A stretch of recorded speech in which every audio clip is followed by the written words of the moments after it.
Olá, oitavo ano, tudo bem com vocês? Vamos lá, pessoal. Hoje nós iremos iniciar um novo gênero textual, que é a crônica, tá? Eu escolhi hoje para a gente começar pela crônica um texto do Luiz Fernando Veríssimo, tá? Nós temos aqui algumas na apostila e eu escolhi essa, que é uma crônica bem simples para a gente iniciar, tá? Então vamos lá.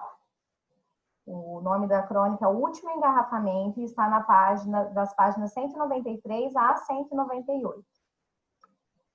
Crônica. Então, os textos divulgados em jornais e revistas que apresentam uma linguagem simples e espontânea e abordam temas do cotidiano são chamados crônicas. Além de ser um texto curto, possui uma vida curta, ou seja, as crônicas tratam de acontecimentos corriqueiros do cotidiano. Então, gente, vamos lá. As crônicas são textos que todo mundo tem acesso a esse gênero, tá? É um gênero simples, os autores utilizam linguagens simples, espontâneas, tratam de assuntos do cotidiano. Então, por exemplo, esse que nós iremos ver, vocês vão ver que o autor vai falar sobre congestionamento. É uma coisa que todo mundo vive, que está ali presente no nosso dia a dia, tá?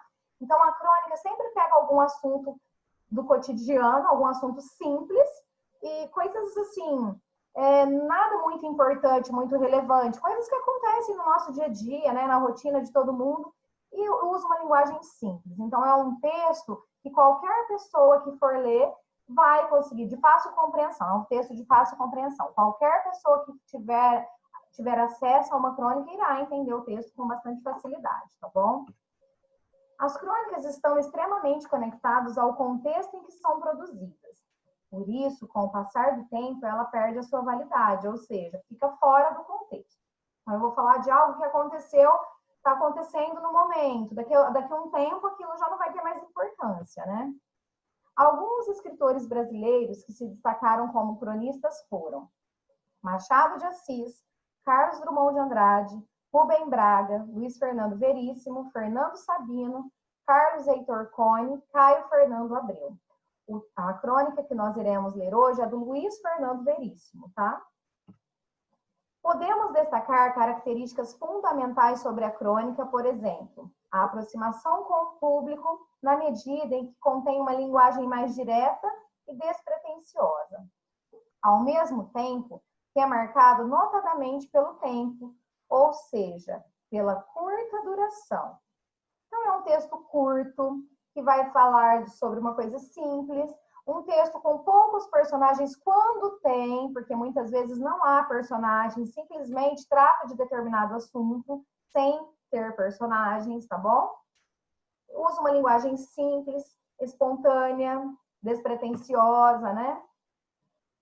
A crônica foi inicialmente desenvolvida com um caráter histórico, as crônicas históricas.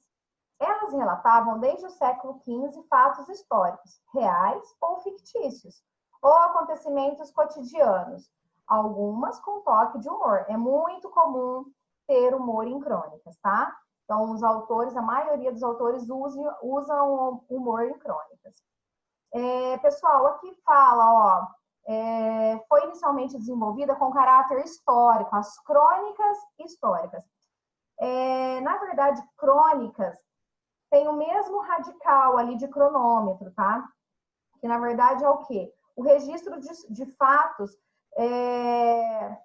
que tenham acontecido, tá? Dentro de uma sequência de tempo, alguma sequência temporal. Então, assim, crônica, registro de fatos históricos que tenham acontecido, tá? Então, tem vários aí, desde há muito tempo atrás, né? Desde o século XV, e tem alguns registros aí, tá bom? De algumas crônicas, no caso. Mais tarde, esse tipo de texto despretensioso foi se aproximando do público e conquistando os leitores mundo afora. Hoje, esse fato é confirmado pela enorme difusão das crônicas, sobretudo nos meios de comunicação. Nos meios de comunicação, gente, onde encontramos crônicas? As crônicas são muito encontradas em jornais e revistas, tá? Então, assim, por isso que eu digo, todos têm acesso à crônica, tá? Esse gênero. Em jornais, em revista, qualquer assunto do cotidiano, qualquer assunto que que está mais em evidência, sempre tem alguma crônica ali relacionada àquilo, a coisas do cotidiano, coisas do dia a dia. Aí aqui as principais características do gênero crônica. A crônica é uma narrativa curta, ela usa uma linguagem simples e coloquial, tem poucos personagens, se houver, né, porque muitas vezes nem tem personagem. O espaço é reduzido, então é uma história que é contada num curto espaço de tempo, é um texto curto, que você percebe que ali passou um pouco, foi alguma situação que aconteceu num tempo curto, tá? Num espaço reduzido. Acontecimentos cotidianos. Agora eu vou compartilhar com vocês o texto da apostila. Cadê? Vamos achar aqui.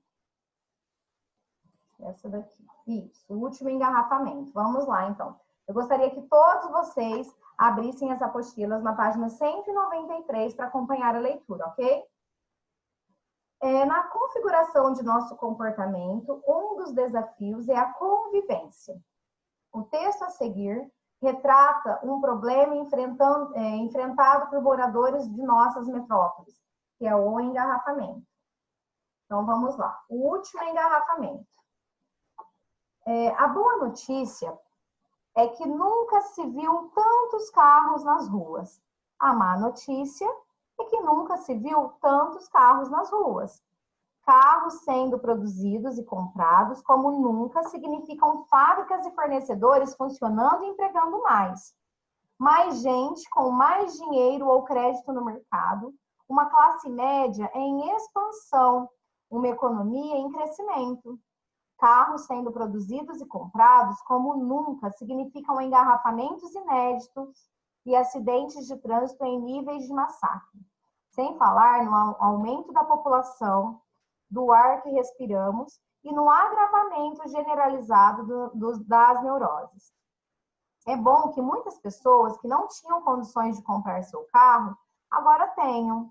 É ruim que em todas as grandes cidades brasileiras, hoje existe uma grande nostalgia pelas chamadas hora do rush, ou os horários de pico.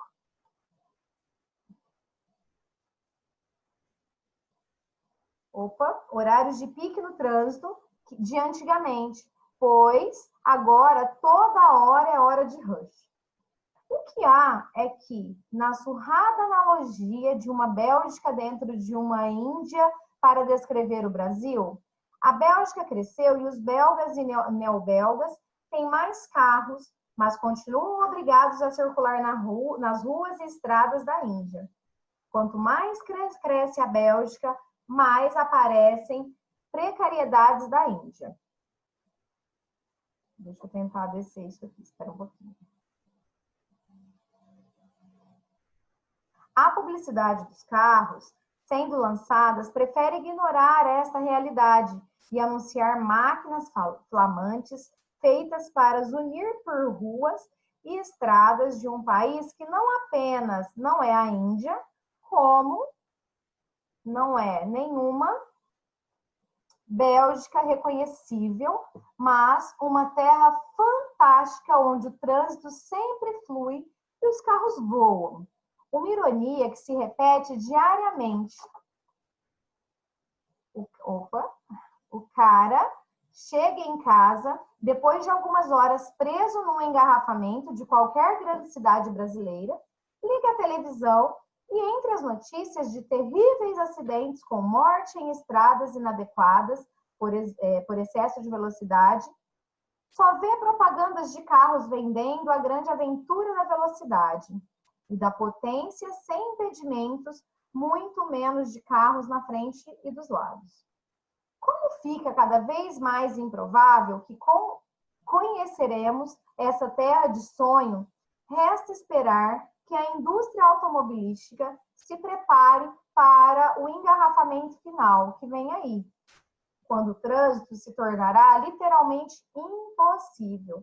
Esqueçam velocidade e potência. Interiores com beliches, kitnet e mesas para o carteado, para passar o tempo. Rojões de sinalização para pedir o resgate por helicóptero, sei lá. Então, aqui, o autor foi irônico aqui no final, né?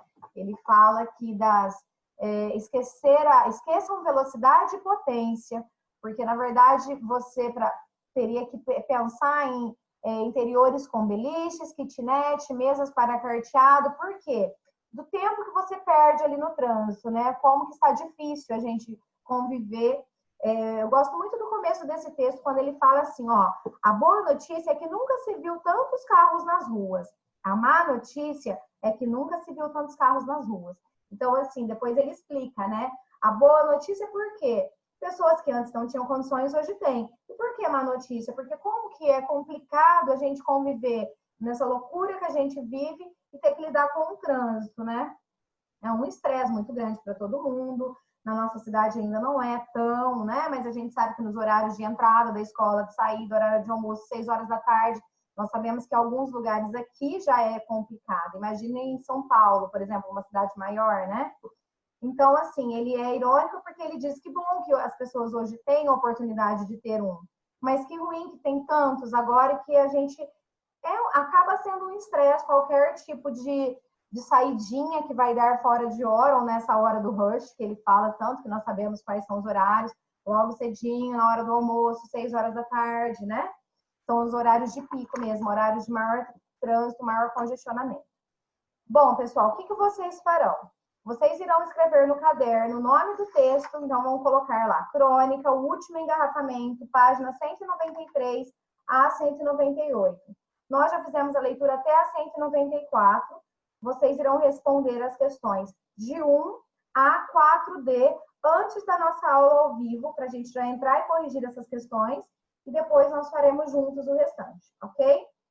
Espero que todos vocês façam. Por favor, vou chamar para participar da correção. Até já já.